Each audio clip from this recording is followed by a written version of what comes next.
कुंज बिहारी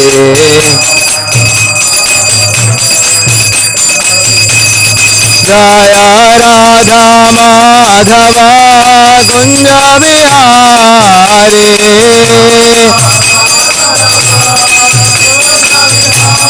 जय राधा माधव कुंज बिहारी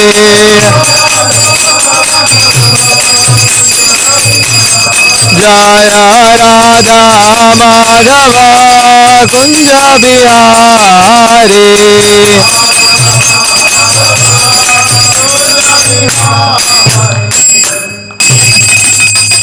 जय मुख्यपातमहंस परिव्राजकाचार्य श्रोत शत श्री श्रीमद भयचरणारविंद भक्ति वेदांत स्वामी शील प्रभुपाद की जय।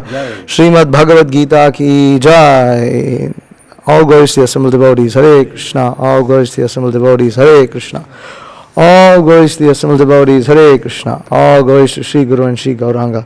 All glories to Srila Prabhupada. Namo Vishnu-Padaya Krishna Prishtaya Bhutale Srimate Bhakti Vikas Swami Namne. Namo Vishnu-Padaya Krishna Prishtaya Bhutale Srimate Bhakti Vedanta Swami Namne. Namaste Saraswate Deve Gauravani Pacharine Nirvishesha Shunyavadi Paschatya Deshatarine. जय श्री कृष्ण चैतन्य प्रभु नित्यानंद श्री अद्वैत गदाधर श्रीवासादि गौर भक्त वृंदा। हरे कृष्णा कृष्ण कृष्ण हरे हरे, हरे Ram Ram Ram Hare Hare. Okay, please repeat after me. Om Namo Bhagavate Vasudevaya. Om Namo Bhagavate Vasudevaya.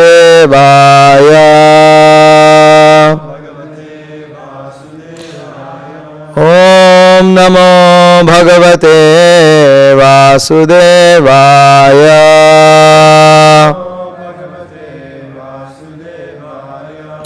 Reading from Srimad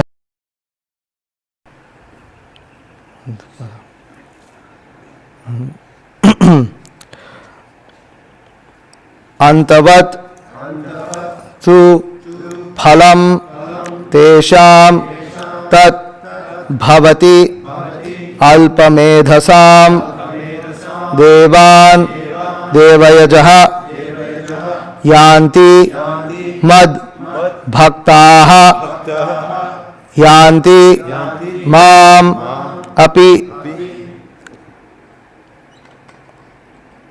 अंतवत्थु फलं तेषां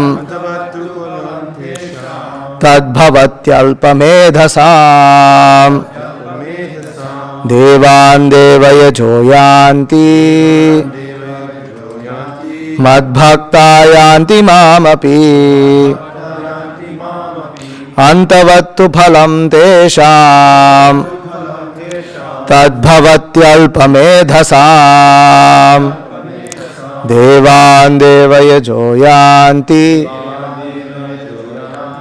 मद्भक्ता यान्ति मामपि अन्तवत्तु फलं तेषां तद्भवत्यल्पमेधसां देवान् देवयजो यान्ति मद्भक्ता यान्ति मामपि। Please repeat. Antavattu phalam tesham tadbhavatyalpamedhasam devayajo yanti madbhakta yanti mamapi. Antavattu phalam tesham तद्भवत्यल्पमेधसां देवादेवयजो यान्ति भक्ता यान्ति मामपि अन्तवत्तु फलं तेषां तद्भवत्यल्पमेधसां देवान् देवयजो यान्ति मद्भक्ता यान्ति मामपि Antavattu phalam tesham tadbhavatyalpamedhasam devan devayajo yanti madbhakta yanti mamapi. Ladies, please. Antavattu phalam tesham tadbhavatyalpamedhasam devan devayajo yanti madbhakta yanti mamapi. Antavattu phalam tesham tadbhavatyalpamedhasam devan devayajo yanti bhakta yanti mamapi. Okay, word to word meanings. Antavat, perishable. To, but. Phalam, fruit. Tesham, there. Tat, that. Bhavati, becomes. Alpamedhasam, of those of small intelligence. Devan, to the demigods. Devayajaha, the worshippers of the demigods. Yanti, go. Mat, my. Bhaktaha, devotees. Yanti, go. Mam, to me. Api, also. Translation, purport by His Divine Grace A.C. Bhaktivedanta Swami Srila Prabhupada. Men of small intelligence worship the demigods, and their fruits are limited and temporary. Those who worship the demigods go to the planets of the demigods, but my devotees ultimately reach my supreme planet. Purport. Some commentators on the Bhagavad Gita say that one who worships a demigod can reach the Supreme Lord. But here it is clearly stated that the worshippers of the demigods go to different planetary systems where various demigods are situated, just as a worshipper of the sun achieves the sun, or a worshipper of the demigod of the moon achieves the moon. Similarly, if anyone wants to worship a demigod like Indra, he can attain that particular god's planet. It is not that everyone, regardless of whatever demigod is worshipped, will reach the Supreme Personality of Godhead. That is denied here. For it is clearly stated that the worshippers of demigods go to different planets in the material world, but the devotee of the Supreme Lord goes directly to the Supreme Planet of the Personality of Godhead. Here the point may be raised that if the demigods are different parts of the body of the Supreme Lord, then the same end should be achieved by worshipping them. However, worshippers of the demigods are less intelligent because they don't know to what part of the body food must be supplied. Some of them are so foolish that they claim that there are many parts and ways to supply food. This isn't very sanguine. Can anyone supply food to the body, to the ears or eyes? They do not know that these demigods are different parts of the universal body of the Supreme Lord, and in their ignorance they believe that each and every demigod is a separate god and a competitor of the Supreme Lord. Not only are the demigods parts of the Supreme Lord, but ordinary living entities are also. In the Srimad Bhagavatam, it is stated that the Brahmanas are the head of the Supreme Lord, the Kshatriyas are his arms, the Vaishyas are his waist, the Shudras are his legs, and all serve different functions. Regardless of the situation, if one knows that both the demigods and himself are part and parcel of the Supreme Lord, his knowledge is perfect. But if he does not understand this, he achieves different planets where the demigods reside. This is not the same destination the devotee reaches. The results achieved by the demigods' benedictions are perishable because within this material world, the planets, the demigods, and their worshippers are all perishable. Therefore, it is clearly stated in this verse that all results achieved by worshipping demigods are perishable. Therefore, such worship is performed by the less intelligent living entity. Because the pure devotee engaged in Krishna consciousness in devotional service of the Supreme Lord achieves eternal blissful existence that is full of knowledge, his achievements and those of the common worshipper of the demigods are different. The Supreme Lord is unlimited. His favor is unlimited. His mercy is unlimited. Therefore, the mercy of the Supreme Lord upon his pure devotees is unlimited.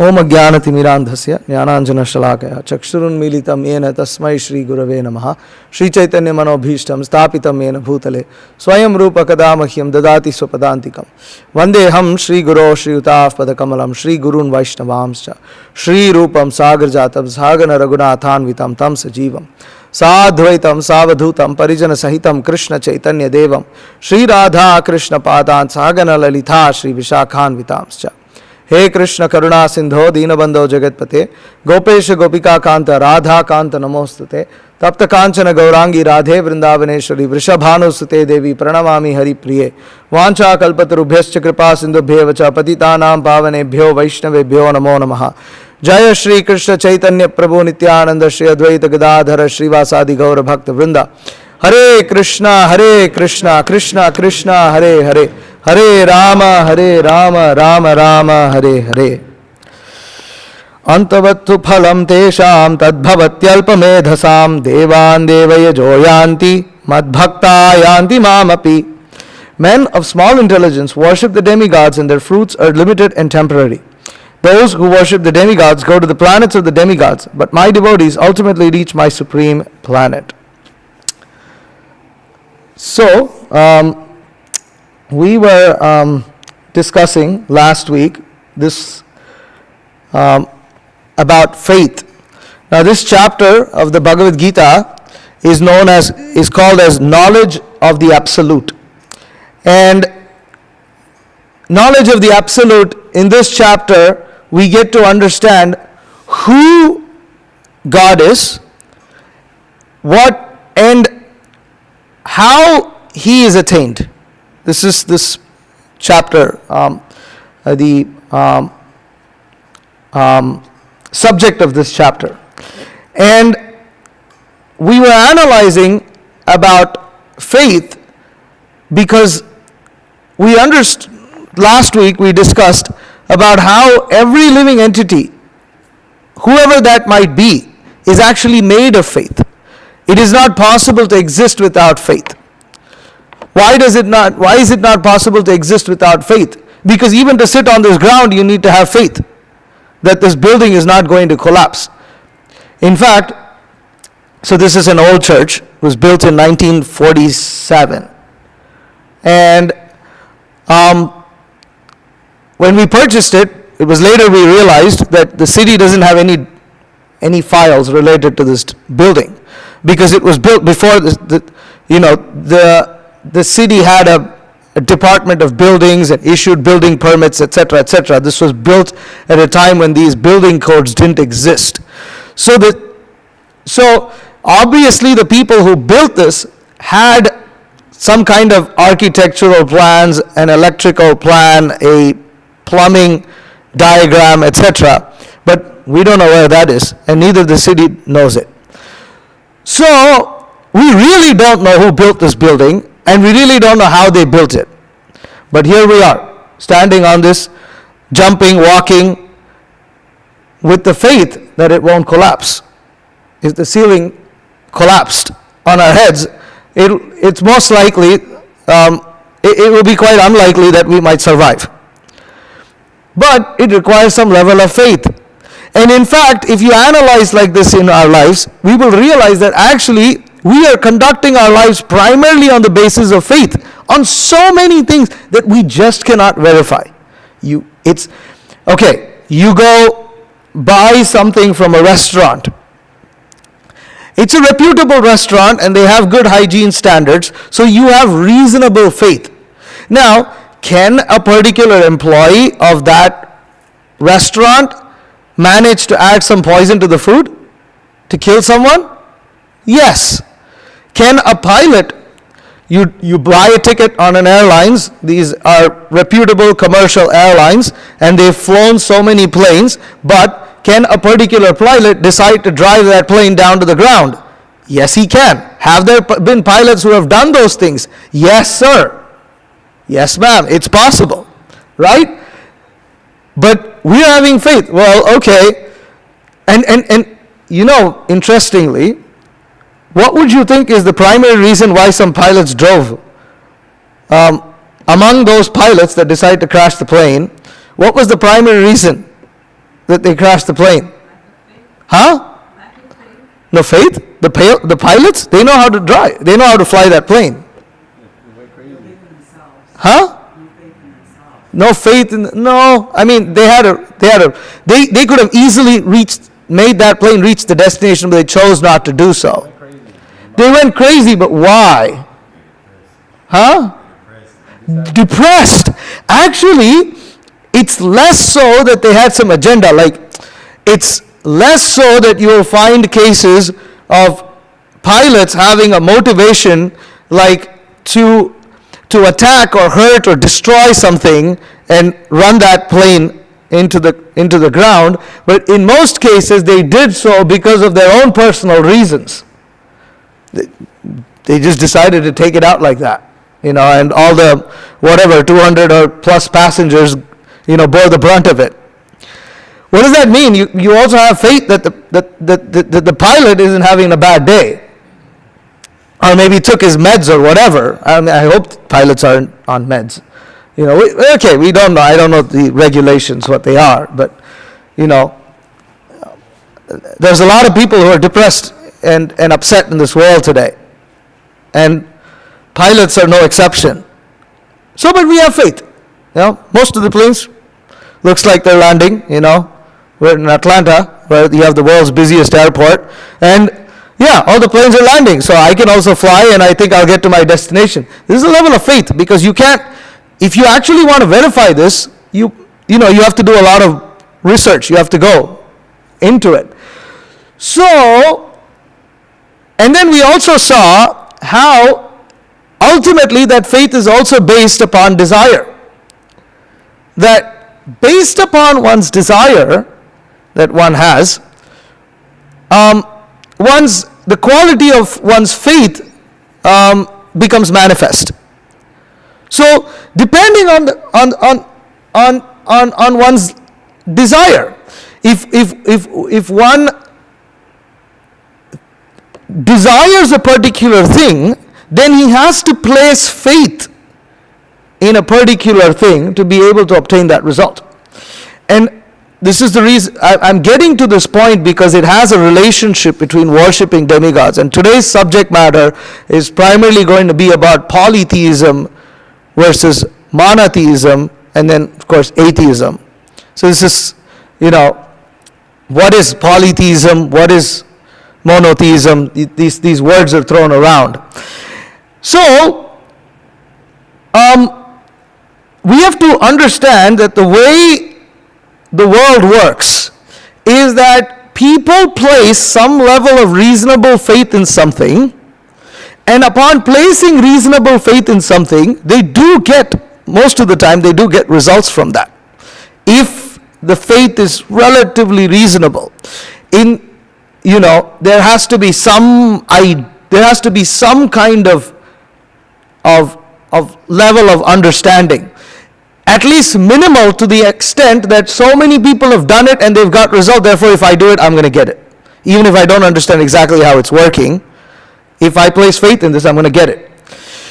I'm getting to this point just so that one understands how these demigods and these so-called different entities that people worship have some level of effect. We have to understand that in the history of human society, there have been many, many civilizations. And actually, if you look at any ancient civilization, you won't find even one ancient civilization that was purely atheistic, in the sense of what we call atheism today. There was always some acceptance of some kind of higher power, something like this. People were worshippers of forefathers, they were worshippers of spirits, they were worshippers of different kinds of gods and goddesses, what you may call it. They were, the Romans and the Greeks had their gods of spring, of wine, of harvest, of love, of war. You had all these kind of different gods that people were worshipping. You look at whatever you may take. You take the Aztecs, or you take civilizations in Africa, Japan, China. you will not find a civilization that is purely atheistic. You won't. There was always some kind of worship going on. Now, why am I bringing this point? Now, we're not saying that all of that worship was 100% based upon knowledge, right? But we have to understand that if so many people were doing something at some point of time, there must have been some kind of result that they were getting. Otherwise, why were they doing it? Like modern society, the education that people give today. Somebody could turn the lights on. Looks like it's going to start raining out there. So modern society has this tendency to portray human civilization at its current level to be the most best and sophisticated. We are the most intelligent people to have ever been born. Our civilization, wrong switch. It's called main light.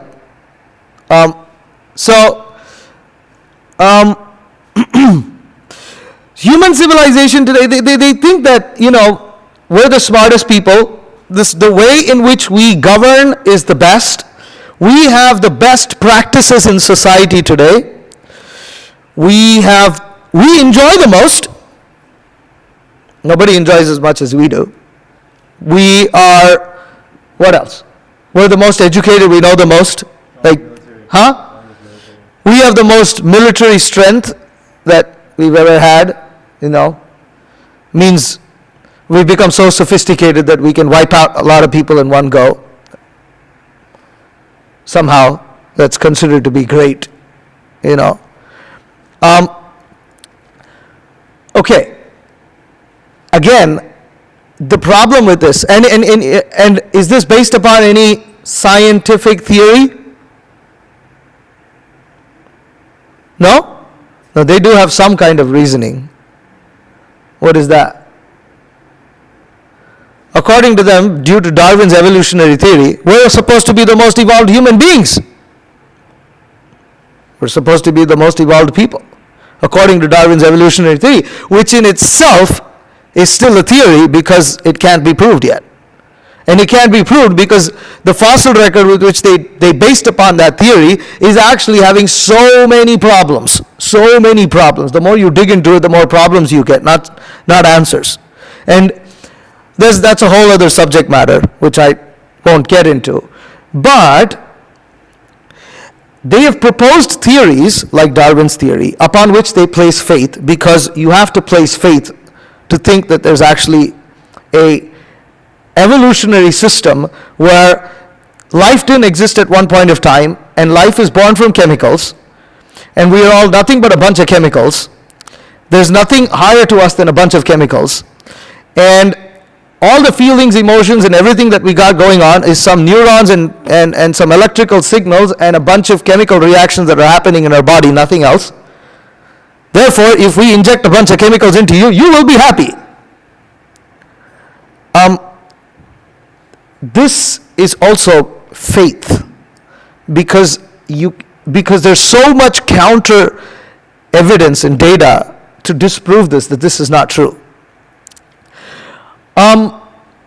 So Darwin's theory is based on faith, and upon that faith they have built upon a so-called universal conclusion that you are not supposed to debate with, or it's the lens in which they view everything in society today, including past civilizations and the way people have acted in the past, that we are the best and all these people are actually stupid. They're actually so stupid that even though there has been people are worshipping some kind of higher power, some way, shape, or form, but no, they're all dumb.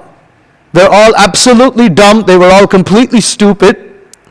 And there's not so much we have to learn from them. Actually, the only thing that we have to learn from them is how stupid they were. And there is somehow some comparison, or it's not openly said, but the underlying kind of like notion or kind of like unsaid or unspoken message is that ancient civilizations were just a little better than the average caveman. It's kind of just, we recognize, they were building some roads, and they know how to use fire, something like this, but nothing much more than that. Nothing is so farther away from the truth than this. That if you consider that there were ancient civilizations that were quite advanced in many material things like engineering or medicine or language, art, and things like that, and you somehow think that with the aspect of worship also, they were just completely dumb, like they were just basically like sheep, like no better than animals or whatever you want to call them. This is wrong. And how do you now we are discussing from Bhagavad Gita as it is. Why am I bringing up all these topics? Because if you go a little further behind, Krishna will say that,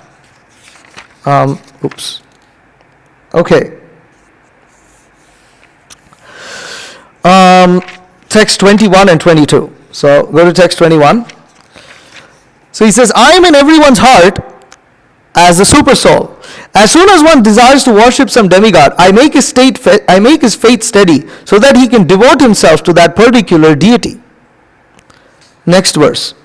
Endowed with such a faith, he endeavors to worship a particular demigod and obtains his desires. But in actuality, these benefits are bestowed by me alone. So, we see here that there is a system in this world where when you place some level of reasonable faith in something, and your faith is quite strong, there is some kind of reaction that one receives. And that reaction can many times actually fulfill one's particular desire that one may have. And therefore, in this world, people have been worshipping different spirits. They have been worshipping different kinds of deities, different kinds of controllers. Why? Because as Srila Prabhupada writes here that, let me go. Okay, in the purport, in today's purport, not only are the demigods, go down, further down.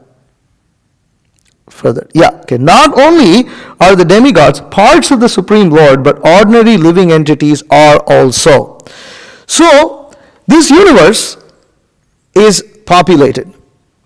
The universe is not just this planet. Another thing that the scientists like us to believe is that there's no life outside this earth. Again, it's these scientists who also say that life came from chemicals. It's the same scientists who say this kind of stuff. It's the same scientists who say that the universe was created with a big bang. There was some big explosion and somehow everything came about. What was there before the explosion? Nothing. What kind of science is that? Does that require faith or science? In fact, that requires blind faith. Because we've never seen or heard of an explosion from which everything came from. I explode this building. Am I going to get 5 other churches? Okay, forget about churches. Maybe, can I get 2 houses? Can I get 2 dogs? What will I get out of this? Nothing. When nothing explodes, you get nothing. Because nothing is nothing. Somehow, and what's the beauty is time also came into existence. But, they can't really explain time. And they can't explain so many other things. Does everybody have a mind? Yes.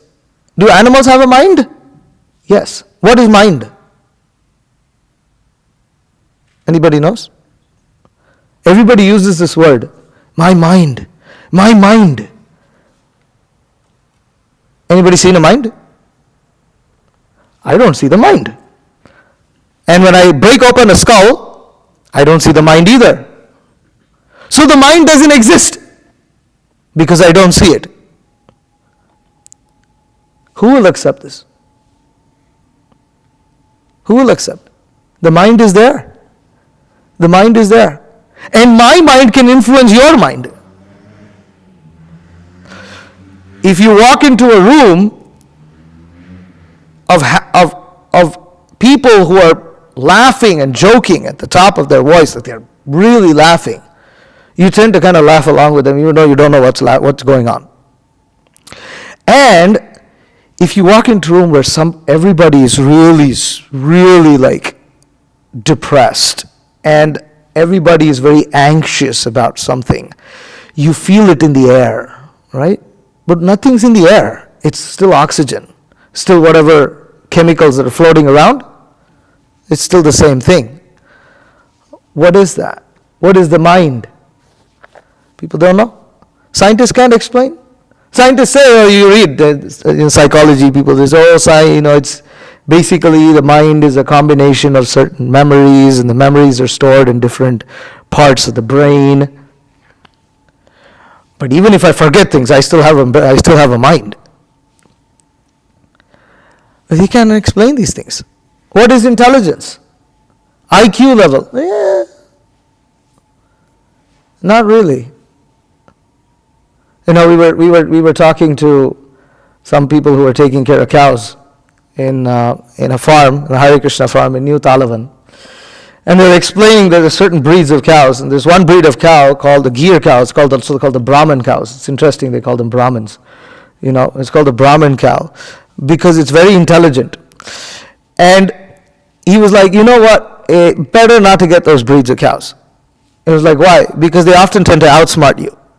And he said, it's not a great feeling when you get outsmarted by a cow. Because the cow outsmarts you all the time. Figures out something, you try to keep it within a certain enclosure, that outsmarts you. So he said, it's not a great feeling when you get outsmarted by a cow. So the cow has intelligence. And in some ways, it seems to have better intelligence than me because it keeps outsmarting me. So, but science doesn't explain these things, but we universally accept it. Now, the point that I'm trying to come at over here is that the universe is populated. The Shastras, the Bhagavad Gita, teaches us that the soul is also known as Sarvagata, means he goes everywhere. In this planet also, you will not find a single inch in this world that is not populated by some creature. Even in the deepest, places in the ocean, you will find living entities where the sunlight never reaches, and there are still living creatures there. Any part of this world, they previously used to think that fire is sterilizing until they found that there are bacteria that survive within fire. There's bacteria that survive within fire. And Srila Prabhupada would make this point, that if there are bacteria within fire, why can't there be living entities in the sun planet? Just because you can't see them, or just because you don't have the means to understand them, doesn't mean they don't exist. And we all know that there are things like aliens, because it's actually documented in mainstream news. They can't deny it, but they can't explain it either. The point is, there are living entities in other parts of the universe. And how do you understand all of this? The point is that there are living entities that are more powerful, and then there are living entities who are less powerful. Less powerful living entities obtain their desires when they worship living entities who are on a higher level. Because the living entities who are on a higher level are capable of giving certain things that living entities on a lower scale can't achieve. Now, again, we have to understand that the Bhagavad Gita is teaching all of this from the context that we are spirit soul, we are not these bodies. So ultimately, all the living entities in this universe are all made of the same quality, we are all of the same spiritual spark. Yet, the bodies we inhabit are sometimes higher or lower, depending on the different capabilities that one may have. And therefore, the species in Vedic society, so in the Vedic scriptures, are classified according to intelligence, not according to the color. but they're classified according to intelligence. So the higher the intelligence of that particular species, the higher they are situated. And lower living entities tend to worship those who are more intelligent, because those who are more intelligent are able to control this material universe and matter in ways that those who are less intelligent cannot. That's why humans are able to manipulate matter more than animals, because they're more intelligent than animals. It's not that animals don't have intelligence. They may have intelligence in some ways that humans are not able to, but in general, humans have more intelligence than animals. And when humans recognize a higher living entity on a higher position, they tend to worship that living entity in that higher position to fulfill their desires. This is history of human civilization. They want certain things. They understand. It's not very difficult. Okay, so going to theism, atheism. So you have atheism. What is atheism? Atheism is the lack of recognition of anything higher, of some kind of controller, some kind of being who kind of like controls all of us or controls something. That's atheism. You don't accept God. You deny the existence of God. It's not a very intelligent place to be, because you can't explain so many things in this world. If Srila Prabhupada would explain that if you cannot prove that life comes from matter, then the obvious conclusion is life comes from life. If life comes from life, that means there is an origin to all that life. And that origin is the Supreme Being, is the Supreme Personality of Godhead. It's not very difficult to understand that. And just like, and matter comes from where? Matter comes from life. We generate matter. We can see that all the time. Right? We generate matter. Okay, tears that come from our eyes. It's matter. And we generate it. But we are living, therefore we generate. And matter is able to generate other matter through chemical reactions. But nowhere can matter generate life. Life can generate matter, life can generate life. Matter can only generate more matter. This is the point.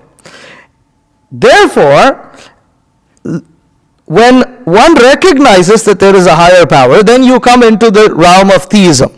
Okay, so what are polytheists? Polytheists are basically those who have, as Krishna is stating here, men of small intelligence worship the demigods and their fruits are temporary and limited. That there are people who have different desires. Somebody is interested in love. Somebody is interested in getting cured of a particular disease. Somebody is interested in some wealth. Again, when people want these things, if they recognize that I have my scheming and I have my methodology, but I understand that this universe seems to be operating on a level far greater than myself, then they start to seek out sources from where they can get that desire from a higher source. And different civilizations tend to worship different kinds of demigods, different kinds of spirits and forefathers and things like that. But Krishna makes the point here that because they don't have a system of understanding who is actually the source of everything, and they are more interested in just fulfilling those particular desires. They want some kind of material benefit. They worship that particular demigod and they are happy with that result. They're happy with that result and they don't want anything more. What is the problem? Why is Krishna seeming to, obviously he's saying their fruits are limited and temporary, meaning that Krishna is indicating that the worship of such demigods is inferior. Why is it inferior? Because ultimately it is within the material realm. Krishna explains to us in Bhagavad Gita that we are not this body, we are spirit souls. We are actually spiritual in nature. We are talking about life and we're talking about matter. What is this life? Life is exhibited by consciousness. If somebody is conscious, they're considered to be living. That which has no consciousness is not living. Okay, now what is ultimately the living entity when he acts in any single way? He's worshipping a particular demigod, or he's trying to go to a concert, or he's trying to have some food, or he's trying to go for a walk in the park. What is he ultimately trying to achieve? Happiness, right? We execute everything, every single person in this world, theist, atheist, Hindu, Muslim, Christian, whoever you may call it, any single activity they're doing it so that they can be happy. They may have different reasonings as to why they might be happy, but they're doing it because they're trying to be happy. Nobody is trying to do a particular activity thinking, I'm going to do this so that I can become depressed and sad.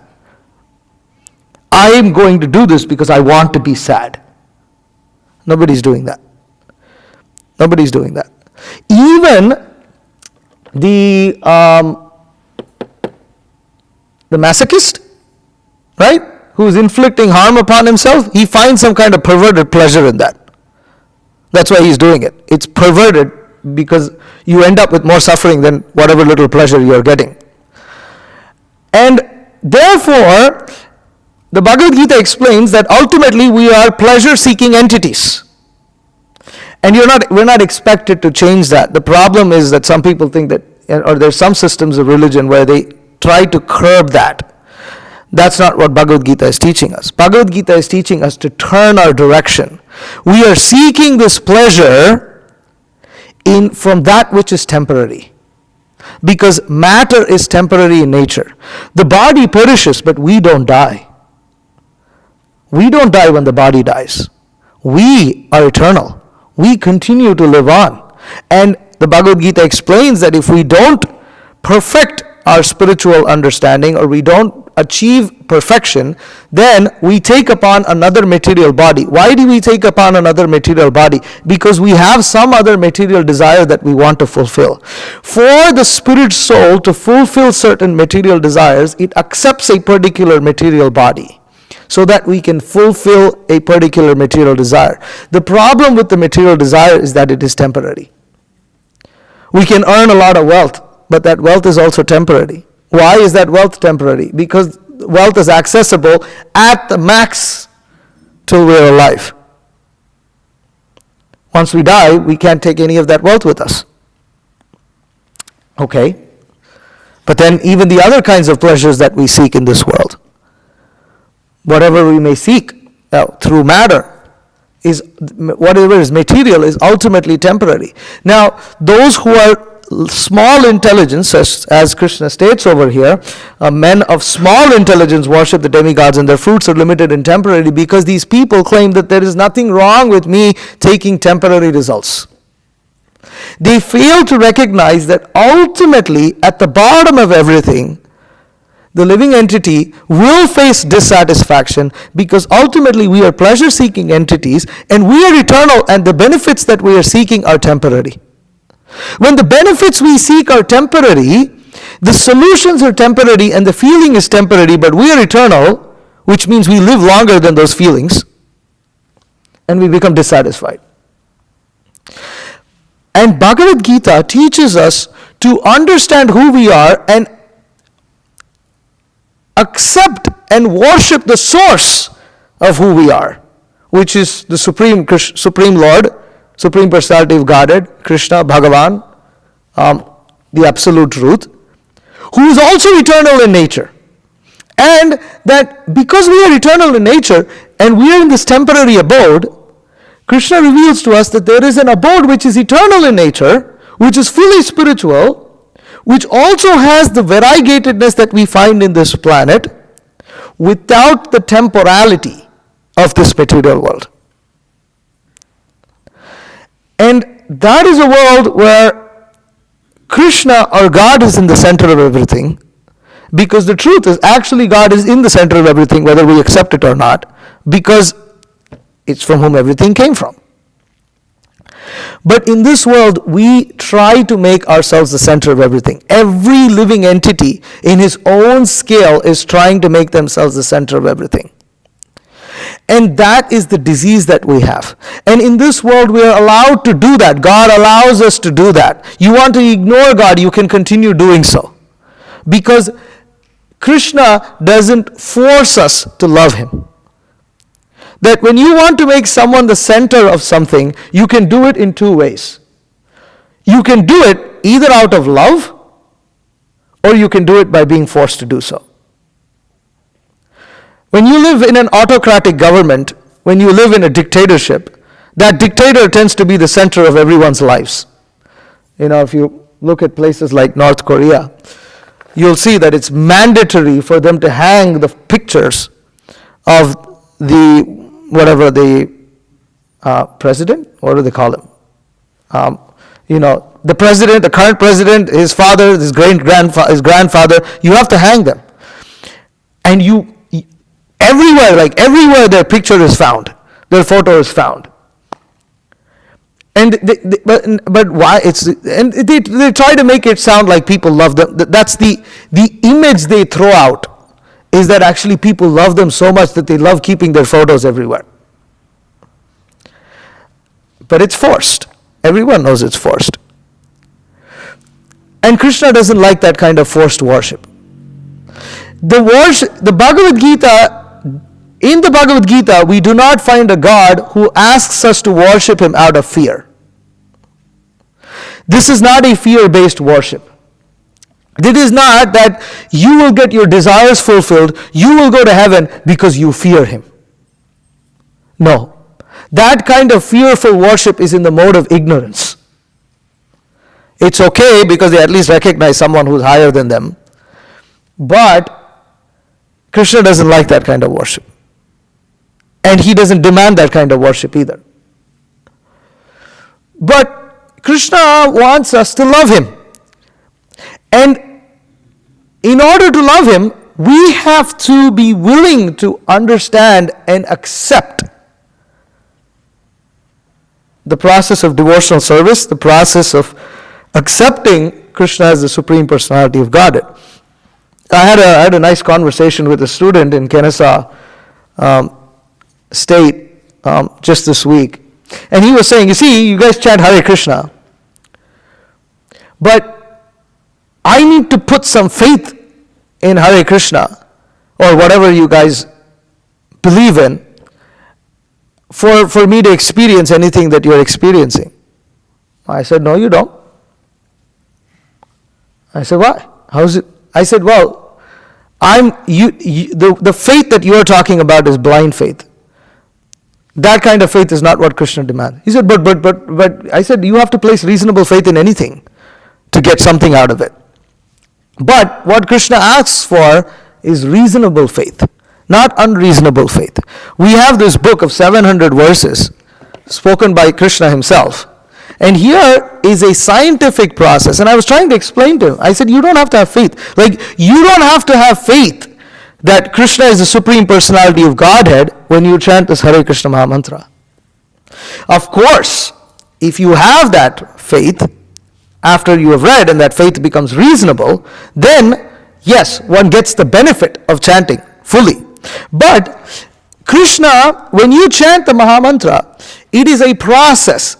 And the whole Bhagavad Gita is a scientific process whereby it is said that if you follow this, you will get this result. That's how science works. You have a particular process, you follow the process, you're going to get the result. Now, once you do that, then you have faith. Yeah, this teacher is a good teacher. He's a good teacher.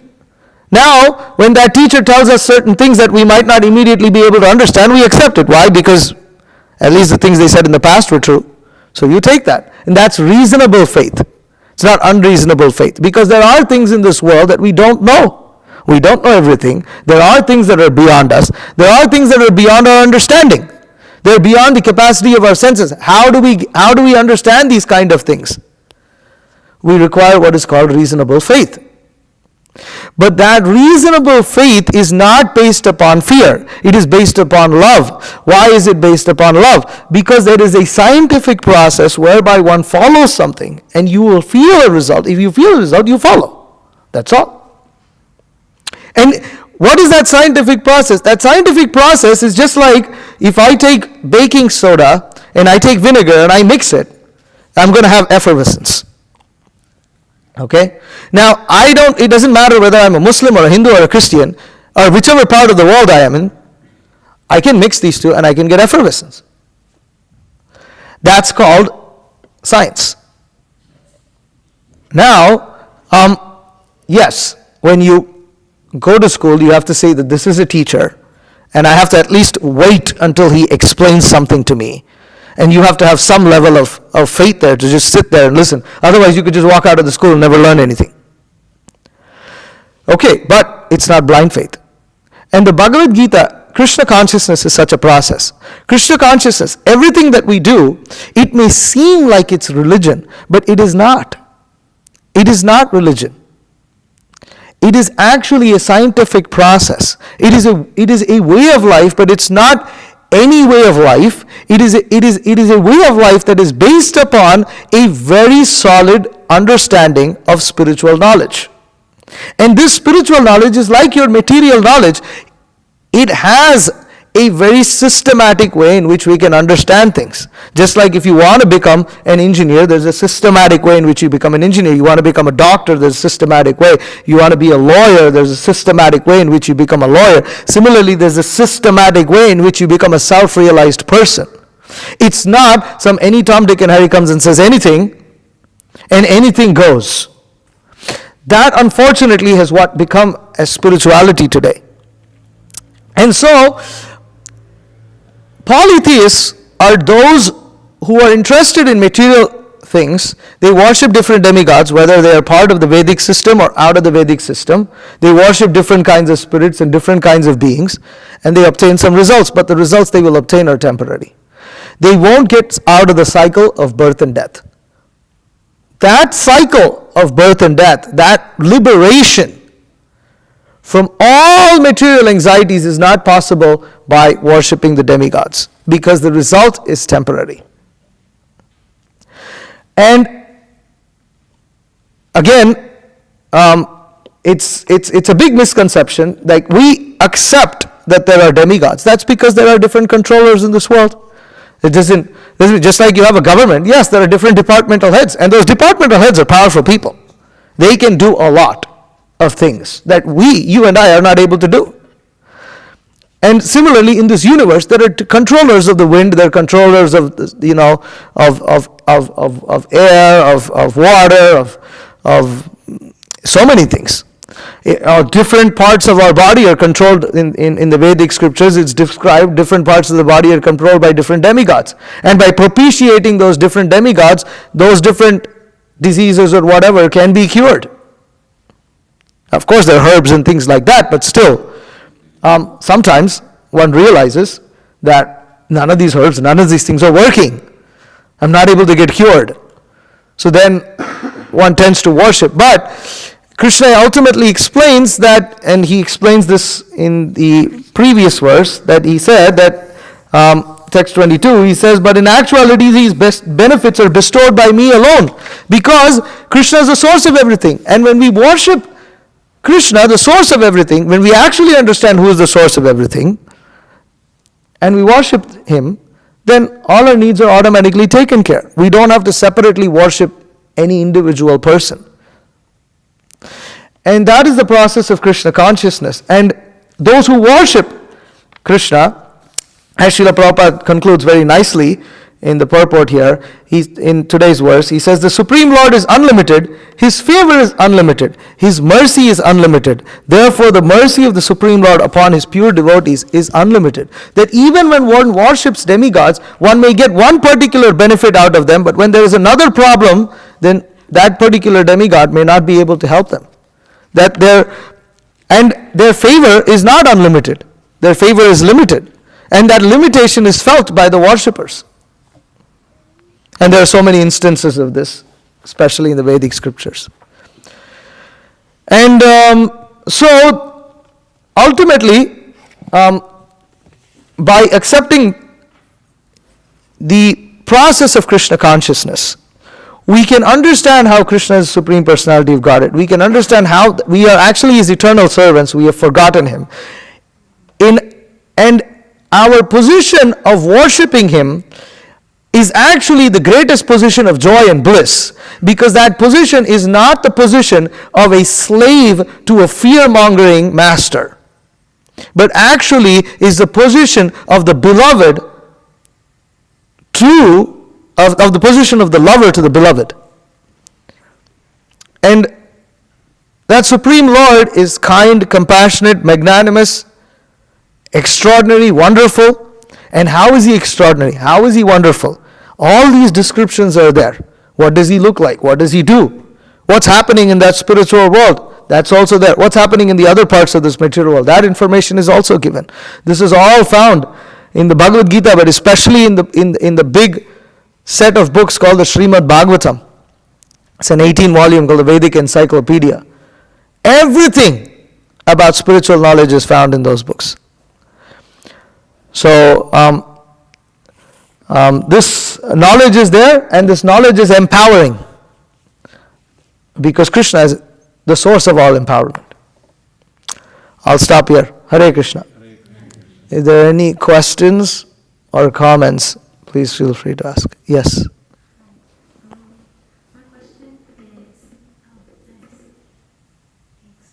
My question is, Turn the camera. okay, so one, thank you for having me. This is my first time here. Hare Krishna. Welcome. Thank you. So you said that through worshiping like demigods, that you would never be fulfilled because they're of the material world. So even though they are, like deities and stuff like that, they can be ordinary beings. Yes. They are ordinary beings. They're powerful beings. And those in positions of power can get respect, and in some ways deserve respect. Yes, but what is your question? Sorry, my question is through the worshiping of Krishna, so where it's basically kind of like jumping over, or the way I'm thinking about it, kind of like jumping over the material deities and then going to worship Him, as you say, but like you said, life creating life and Him being the source of that life. So I guess my question is, it still is like an outer being, like, is it not coming from within in a certain way? So Krishna is not an outer being, as he said in the verse, 2 verses go behind, situated in my... I am in everyone's heart as the super soul. You see, Krishna, God, is the only person who's within all of our hearts. We are also there, and God is also there. There's two entities in the region of the heart. And but the demigods are not here. They are other living entities like you and me, but they're super powerful people, right? And in many ways, they also have many exalted qualities and things like this. But it's not that Krishna is an outer being. In fact, Krishna is within our hearts. He's that dear to us. He's the only one who we are directly related to. We are related to everybody else through Him, because He's the source of everything, and we are His parts, right? So like, this hand is related to this hand through this body. If this hand is cut off, it has no relationship with this hand. So similarly, our relation, this is why actually, even in this world, when we become Krishna conscious, when we become God conscious, we can actually have genuine relationships with everybody, not just even humans, but all, including animals, plants, nature, everything, because everything comes from Him. And you realize that relationship, and it becomes personal now. Just like this hand is personal, but it's because there's a common connection. But when we don't realize, and we think that common connection is race, or it's wealth, social status, different types of interests, then they're all temporary. Sex, it's all temporary. And the relationship falls apart because that thing is temporary, that's holding them is temporary. My next question is, why is the idea of Krishna, or at least, I don't know, my idea Sure. of like a supreme being doesn't necessarily have a gender, but why is it referred to as he? So, in the Vedic scriptures, Purusha and Prakriti, okay, that which is he or masculine is termed as the enjoyer, and Prakriti is termed as the energy. So you have the person and you have their energies. The person and the energy, in one sense, are inseparable. Like it's like the sun and the sunlight. And there is no sun without sunlight, yet the sun is the source of that sunlight. The sunlight is the energy of the sun. And in that sense, the sunlight is, so in differentiating between the person and the energy, you have Purusha and Prakriti. So Purusha is masculine as the enjoyer of those energies. But remember, the energies are also living here. So the energy and the energetic have an eternal relationship that is inseparable and very close. Yet the position is that the energy is enjoyed by the energetic. But remember, there's a deep relationship. And it's not an enjoyment of exploitation. It's an enjoyment of intimacy.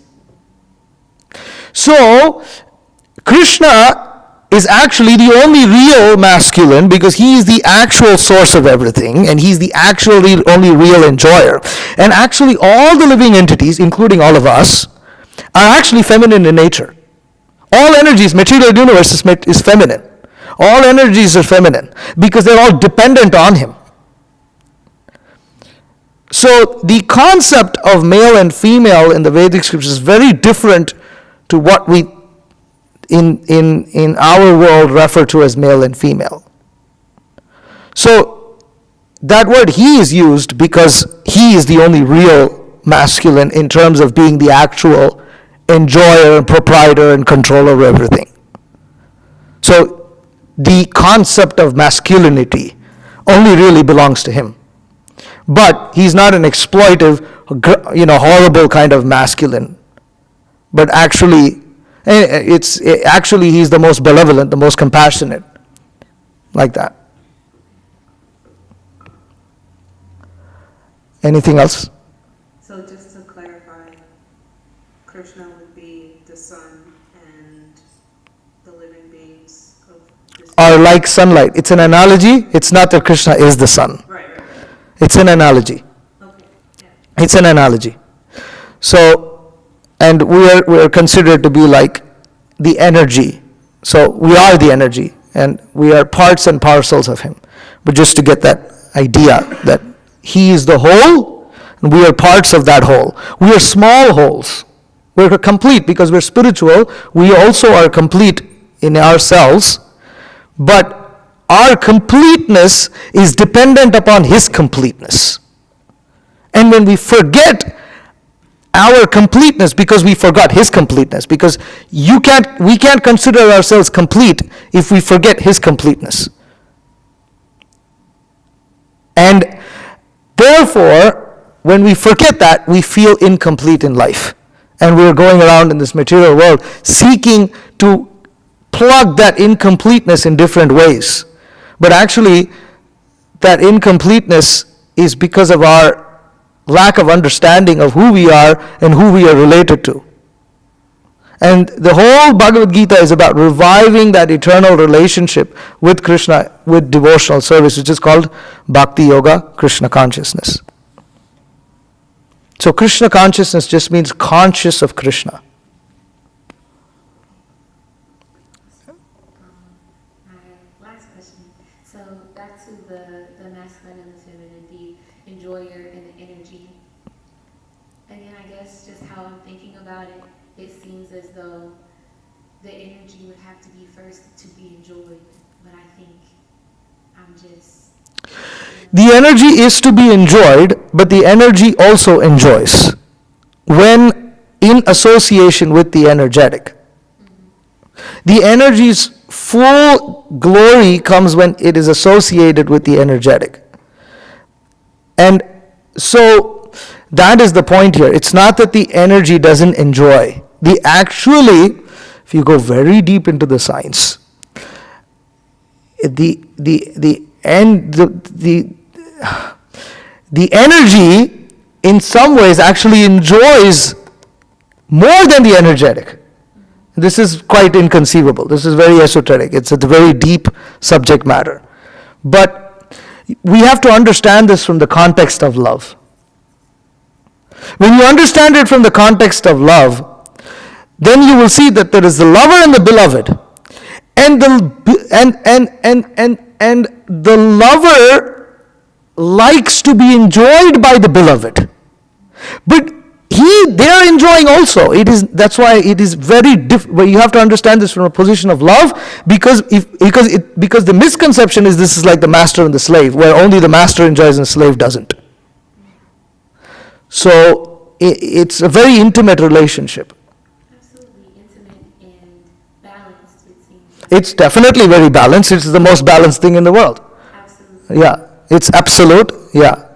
I guess, yeah. Okay. Okay. All right. Hare Krishna. Anything else? No. All right. Thank you very much. Hope to see you all again next week. Hare Krishna. Shrimad Bhagavad Gita की जय, श्रील प्रभुपाद की जय, वांछाकल्पतरुभ्यश्च कृपा सिंधुभ्यो